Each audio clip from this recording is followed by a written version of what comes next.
آج ہمارے سامنے سیاسی ہیر پھیر پر ایک بہت دلچسپ علمی مقالہ ہے۔ یہ قائل کرنے اور بہکانے کے درمیان مناسب وجہ اور سچی گواہی جیسے معیارات کی بنیاد پر فرق کرتا ہے۔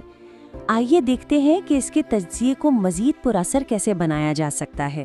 مضمون کا جو نظریاتی ڈھانچہ ہے وہ بہت مضبوط ہے، لیکن اسے ایک اعلیٰ سطحی عصری کیس سٹڈی کو پورے تجزیے میں شامل کر کے مزید فوری اور پرکشش بنایا جا سکتا ہے۔ ہاں، یہ ایک بہت اہم نقطہ ہے، کیونکہ جب میں یہ مقالہ پڑھ رہی تھی تو مجھے بھی یہی محسوس ہوا کہ اس کا فریم ورک منطقی طور پر تو بہت ٹھوس ہے، لیکن اس میں وہ حقیقی دنیا کی حرارت اور وہ جو ایک کشش ہوتی ہے وہ نہیں ہے جو آج کل کی سیاست میں نظر آتی ہے۔ بالکل صحیح۔ ایسا محسوس ہوتا ہے جیسے آپ ایک لیبارٹری میں انسانی رویے کا مطالعہ کر رہے ہوں، جبکہ اصل میدان جنگ تو باہر سڑکوں پر اور ٹی وی اسکرینوں پر ہے۔ بالکل۔ تو اس تجریدی خلا کو پر کرنے کے لیے میری تجویز یہ ہے کہ آپ ڈونلڈ ٹرمپ کی بیان بازی جیسی ایک طاقتور اور معروف کیس سٹڈی کو منظم طریقے سے پورے مضمون میں ایک مرکزی دھارے کے طور پر استعمال کریں۔ مطلب اسے صرف ایک مثال کے طور پر نہیں، بلکہ ایک مسلسل چلنے والے کیس سٹڈی کے طور پر۔ اچھا، یعنی ہر کلیدی تصور جیسے مناسب وجہ، سچی گواہی اور یہاں تک کہ وہ فرضی انکشاف کا ٹیسٹ کو اسی ایک کیس سٹڈی سے واضح کیا جائے۔ جی بالکل۔ اس کا ایک فائدہ یہ بھی ہوگا کہ قاری کے لیے مختلف نظریات کا موازنہ کرنا آسان ہو جائے گا۔ وہ دیکھ سکے گا کہ ایک ہی بیان میں کئی اصولوں کو بے وقت کیسے توڑا جا رہا ہے۔ اس سے ایک ربط پیدا ہوگا۔ مثال کے طور پر، جب آپ مناسب وجہ یعنی سوٹیبل ریزن کے معیار کی خلاف ورزی کی وضاحت کرتے ہیں تو ٹرمپ کے 2020 کے الیکشن کو دھاندلی زدہ قرار دینے والے دعوے کا تجزیہ کریں۔ ٹھیک۔ یہاں مقصد یہ نہیں تھا کہ ثبوت پیش کر کے ایک مشترکہ سچائی تک پہنچا جائے، بلکہ مقصد صرف اور صرف اپنے حامیوں کے جذبات کو بھڑکانا اور ایک ایسا بیانیہ تشکیل دینا تھا جو حقیقت سے بالاتر ہو۔ یوں سمجھیں کہ وجہ ایک ہتھیار کے طور پر استعمال ہو رہی ہے، سچائی تک پہنچنے کے ایک ذریعے کے طور پر نہیں۔ اور سچی گواہی یعنی ٹیسٹیمونیل آنیسٹی کے اصول پر بھی یہ بالکل فٹ بیٹھتا ہے۔ یہ صرف کچھ حقائق چھپانے یا مخالف دلائل کو نظر انداز کرنے کا معاملہ تو نہیں تھا۔ نہیں، یہ اس سے کہیں بڑا معاملہ تھا۔ دیکھیں، اعداد و شمار کے مطابق ٹرمپ نے اپنے دور صدارت میں 30,000 سے زائد جھوٹے یا گمراہ کن دعوے کیے۔ یہ جھوٹ کا ایک سیلاب ہے، ایک ایسی حکمت عملی جس کا مقصد سچ اور جھوٹ کے درمیان کی لکیر کو ہی مٹا دینا ہے، تاکہ لوگ تھک ہار کر سچائی کی تلاش ہی چھوڑ دیں۔ بالکل۔ یہ سچی گواہی کے اصول کی خلاف ورزی نہیں، یہ اس کی مکمل تباہی ہے۔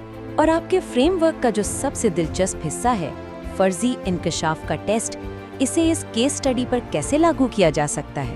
یہ ٹیسٹ اس کیس سٹڈی پر بہترین کام کرتا ہے۔ ٹرمپ کی تارکین وطن کے بارے میں اس بیان بازی کو لیں کہ وہ ملک کے خون کو زہرآلود کر رہے ہیں۔ فرضی انکشاف کا ٹیسٹ یہ کہتا ہے کہ اگر بولنے والا اپنی اصل نیت ظاہر کر دے تو کیا اس کی بات کا اثر باقی رہے گا؟ اچھا۔ تو اس معاملے میں فرضی انکشاف کچھ یوں ہوگا۔ دیکھیے، ہم یہ زبان اس لیے استعمال کر رہے ہیں تاکہ معاشرے میں خوف پیدا کیا جائے اور ایک مخصوص ووٹر طبقے کو اپنے ساتھ ملایا جائے، نہ کہ اس لیے کہ یہ کوئی حقیقی حیاتیاتی خطرہ ہے۔ ظاہر ہے، ایسا انکشاف تو ناقابل تصور ہے۔ یہ تو اس بیان بازی کے پورے مقصد کو ہی تباہ کر دے گا۔ وہ یہی ثبوت ہے کہ یہ قائل کرنے کی کوشش نہیں بلکہ خالصتاً ہیرا پھیری ہے۔ اس طرح ایک ہی کیس سٹڈی کو بار بار استعمال کرنے سے یہ نظریاتی فریم ورک زندہ اور سانس لیتا ہوا محسوس ہوگا۔ صحیح۔ یہ صرف ایک علمی مشق نہیں رہے گی بلکہ قارئین کے لیے ایک عملی ٹول کٹ بن جائے گی۔ اچھا، یہ تو ہوئی آج کی سیاست کی بات، لیکن کیا یہ ہتھ کنڈے واقعی نئے ہیں یا ان کی جڑیں تاریخ میں کہیں زیادہ گہری ہیں؟ آپ نے بالکل صحیح جگہ پر انگلی رکھی ہے۔ یہی میرا دوسرا نقطہ ہے۔ اس بحث کو قدیم یونانی فن خطابت سے لے کر جدید سیاسی ہیر پھیر تک ایک واضح فکری تسلسل قائم کر کے مزید گہرا کیا جا سکتا ہے، جس سے زیر بحث تصورات کو ایک مضبوط تاریخی بنیاد فراہم ہوگی۔ بالکل، کیونکہ مقالے کا جو ادبی جائزہ ہے وہ زیادہ تر 20ویں اور 21ویں صدی کے فلسفیوں پر مرکوز ہے۔ ایسا لگتا ہے جیسے یہ اس بحث کی اصل جڑوں کو، مطلب فلسفے اور سوفسطائیت کے درمیان قدیم یونان میں ہونے والی کشمکش کو نظر انداز کر رہا ہے۔ اور اس سے قاری کو یہ تاثر مل سکتا ہے کہ سیاسی ہیرا پھیری شاید انٹرنیٹ اور ٹی وی کے دور کی کوئی نئی بیماری ہے، جبکہ حقیقت میں یہ سیاست کا اتنا ہی پرانا ہتھ کنڈا ہے جتنی پرانی خود سیاست ہے۔